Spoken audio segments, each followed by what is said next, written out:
వెంకటస్వామి గారు ఉన్నారు మనతో పాటు. కత్తి వెంకటస్వామి గారు, నమస్కారం. మీ ఉద్దేశంలో ఎవరు జాతిపిత, తెలంగాణ జాతిపిత ఎవరు?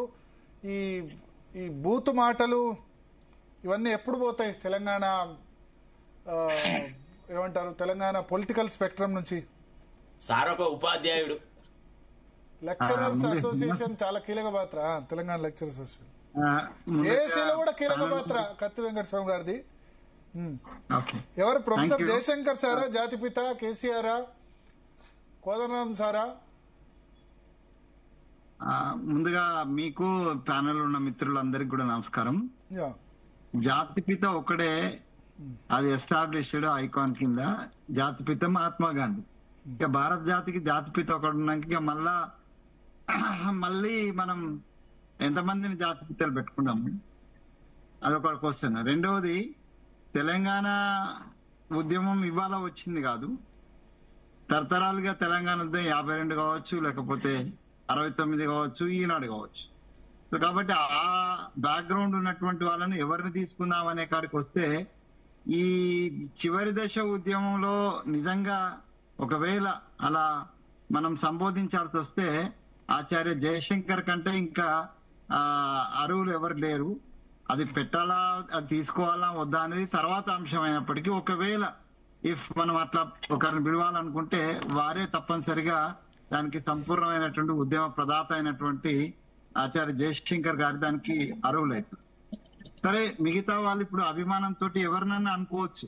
ఇప్పుడు కేసీఆర్ గారు గాను, ఇప్పుడు నేను కోదండరాం గారు,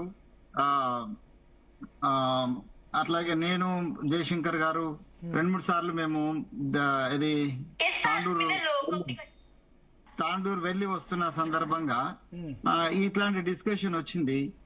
నేను కోదండరాం సార్ వచ్చినప్పుడు రాత్రి 1 గంటకు ఒక గ్రామం ప్రజలు వెయిట్ చేస్తున్నారు మా కోసం, మేము తాండూరు నుంచి వస్తుంటే. సో రాత్రి 1 to 2 మేము ఆ గ్రామంలో ఉన్నాం, మొత్తం గ్రామం తెచ్చి. అంటే నేను ఆ సందర్భంగా సార్ తోటి నేను ఇది డిస్కస్ చేసినప్పుడు చెప్పిన, సార్ తెలంగాణ అంటే జాతీయోద్యమంలో గాంధీజీ ప్రయాణంలో ఇట్లాంటి సన్నివేశాలు జరిగినాయని చూసాం. ఇప్పుడు మీకు కూడా అంటే మీ ద్వారా కూడా అదే అవకాశం వస్తుంది. అట్లాంటి సన్నివేశమే అంటే ఉద్యమంలో అందరం, అంటే కేసీఆర్ గారు కావచ్చు, లేకపోతే కోదండరాం సార్ కావచ్చు, మన అందరికీ మార్గదర్శిగా ఉన్నటువంటి ఆచార్య జయశంకర్ గారు కాదు, అందరు పనిచేసినారు. ఇప్పుడు టిఆర్ఎస్ మిత్రులు వాళ్ళ అభిమానం కొద్దీ కేసీఆర్ గారిని జాతిపిత అనుకుంటున్నారు. అనుకోనియండి, మనకేమో పెద్దగా అభ్యంతరం పెట్టాల్సిన అవసరం లేదు. అటోడప్పుడు ఎవని కిరా అని ఎందుకు వాడాల్సి వచ్చింది? ఎవని కిరా నువ్వు జాతిపిత మీరు తెలంగాణ తల్లి సోనియా గాంధీ అని చెప్పండి, లేదా జాతిపిత జయశంకర్ అని చెప్పండి. ఎందుకు ఏజ్ లో 16 సంవత్సరాలు పెద్ద వ్యక్తిని అట్లా తిట్టొచ్చు? భరత్, ఒక్క మాట, మీరు మొన్న చూసినట్టున్నా, మీరు ఆయన అన్న రోజే నేను విన్నాను మీరు మాట్లాడింది. ఆయన ఏజ్ ఇదంతా దృష్టిలో పెట్టుకొని మీరు మాట్లాడింది చూసిన. భరత్, మీకంటే ఎక్కువ, మీ మీడియా వాళ్ళకంటే ఎక్కువ నేను మొదటి నుంచి కూడా కాంగ్రెస్ పార్టీలో ఉన్నా, కాంగ్రెస్ లో ఉన్నా, లేకపోతే అంతకుముందు సహచరుడుగా కేసీఆర్ గారితో ఉన్నా, భాష విషయంలో ఎవరికి ఎగ్జంప్షన్ లేదు. అది ప్రతిపక్షంలో ఉన్నా, అధికార పక్షంలో ఉన్నా. నేను ముఖ్యమంత్రిగా ఉన్నటువంటి రేవంత్ రెడ్డి గారు ఉపయోగించిన భాషను ఏ రకంగానూ నేను సమర్థించాను. ఇండివిజువల్ గాను సమర్థించాను, పార్టీ పరంగా కూడా. పార్టీ ఎప్పుడే శరత్ సార్ చెప్తున్నాడు కదా, పార్టీలో ఎంత గొప్పగా వ్యవహరించిన వ్యక్తులు ఉన్నారనేటువంటి చెన్నారెడ్డి గారి ఎగ్జాంపుల్ చెప్పిండు కదా. లేకపోతే మీరు ఆల్ ఇండియా లెవెల్లో మా ఆల్ ఇండియా ప్రెసిడెంట్ ఉన్నటువంటి మా ఖర్గే గారి యొక్క భాష చూడండి, ఎక్కడైనా తొందరపడేది ఉన్నదా? ఎక్కడన్నా ఎవరైనా దూషించిన ఈ దూషణ భూషణాలు అనేటువంటిది సమంజసం కాదు పాలిటిక్స్ లో. సో పార్లమెంటరీ లాంగ్వేజ్ ఉపయోగించాలి, అది ఎవరికి ఎగ్జామ్షన్ లేదు. మరి హైకమాండ్ చెప్పదా? ఇక్కడ రాష్ట్ర నేతలు చెప్పదా? రాష్ట్ర నేతలం కూడా మేము పదే చెప్తున్నాం, రేవంత్ రెడ్డి గారితో సహా అందరికి చెప్తున్నాం. కొంతమంది వినిపించుకుంటారు లేదు, రేవంత్ రెడ్డి గారు కూడా వినిపించారు. దాంతో మాకు పార్టీకి ఇబ్బంది వస్తుంది. నేను ఓపెన్ గా చెప్తున్నా, they may take action against me, but నేను చెప్తున్నా పార్టీ యొక్క గ్రేటర్ ఇంట్రెస్ట్ ఆఫ్ ద పార్టీలో హ్యాట్స్ ఆఫ్ మీరు ఆ పార్టీలో ఉండి నిజంగా చెప్పడం ఎందుకంటే నిజంగా భాష విషయంలో పార్టీలో ఉన్నా లేకున్నా సార్ ఇందాక చెప్పినాం కదా, సత్యం బ్రూయాత్ ప్రియం బ్రూయాత్ అన్నారు. సత్యమే చెప్పాలి కానీ ప్రియంగా చెప్పాలా అనే నానుడి భారత సంస్కృతిలో ఉంది. దాన్ని ఆకలింపు చేసుకొని వ్యవహరించాల్సినటువంటి బాధ్యత అందరికంటే ఎక్కువ రాజకీయ నాయకుల మీద ఉంది. ఎందుకంటే రాజకీయ నాయకులే అల్టిమేట్ ఈజ్ ఆల్మైట్ ఆల్మైటీ అన్నట్టుగా రాజకీయాలే కదా మొత్తాన్ని అన్నిటినీ శాసిస్తున్నది. సో రాజకీయాలే మార్గదర్శి కూడా కావాలి కదా. సో కాబట్టి ఎవరికి ఎగ్జామ్స్ నేను గతంలో కేసీఆర్ గారితో నేను కలిసి పనిచేసిన, even during the period of the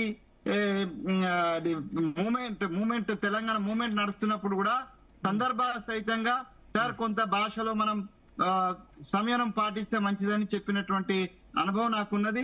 ఆయన విన్న సందర్భం ఉన్నది. ఇవాళ రేవంత్ రెడ్డి గారికి కూడా చెప్తున్నా, మిత్రుడు, మా జూనియర్, మాతో కలిసి పనిచేసినటువంటి వ్యక్తి. ఇవాళ కూడా మేము కలిసి పనిచేస్తున్నాం. ముఖ్యమంత్రిగా మా లీడర్ గా మేము సంపూర్ణమైన మద్దతు ఇస్తాం.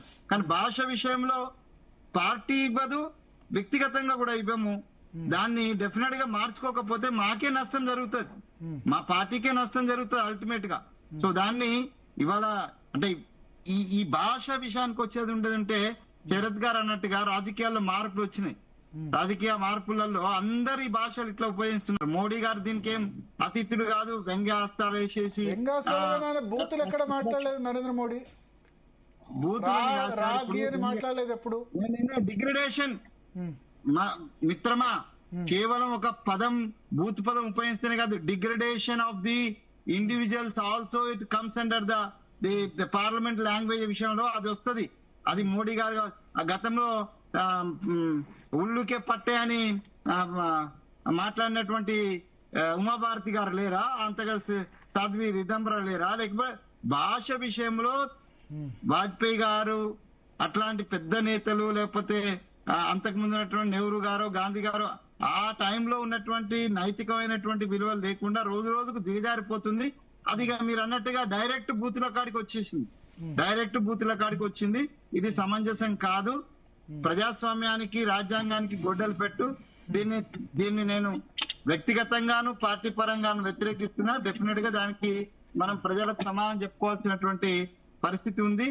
మా పార్టీలకు అతీతంగా అన్ని రాజకీయ పక్షాలకు సంబంధించిన పెద్దలందరి ముందు, పెద్దలు ఒక మార్గదర్శకులు కావాలంటే పెద్దల ముందు లీడింగ్ పొజిషన్ లో ఉన్న వాళ్ళు ఉన్నట్టు అవుతుంటే శంకులపోతేనే తీర్థం అంటారు కదా. ఇప్పుడు మీరే అంటున్నారు కరీంనగర్ లో మాట్లాడలేదు, కొద్దిగా మార్పు వచ్చింది, సంతోషం అని అంటున్నారు. పొజిషన్ లో ఉన్న వాళ్ళే అంటే పొజిషన్ లో ఉన్న వాళ్ళ మీదనే కాన్సన్ట్రేషన్ ఉంటది కింది స్థాయిలో ఉన్న వాళ్ళకంటే. సో కింది స్థాయి వాళ్ళు ఎగ్జామ్షన్ లేదు, పై స్థాయి వాళ్ళు ఎగ్జామ్షన్ లేదు. పై స్థాయిలో ఉన్నటువంటి కేసీఆర్ గారికి, పై స్థాయిలో ఉన్నటువంటి రేవంత్ రెడ్డి గారికి డైరెక్ట్ గా నేనైతే సజెషన్ ఇస్తున్నా, మిత్రమా మీరు ముందు మారండి, మీ ద్వారా మొత్తం పార్టీ లైన్ మారుతుంది అనేటువంటి విషయాన్ని నేను చాలా స్పష్టంగా చెప్పదలుచుకున్నాను. సారంగుల అమర్నాథ్ గారు, ఏంటి భారతీయ జనతా పార్టీ స్టాండ్ ఏంది? జాతిపిత వ్యవహారం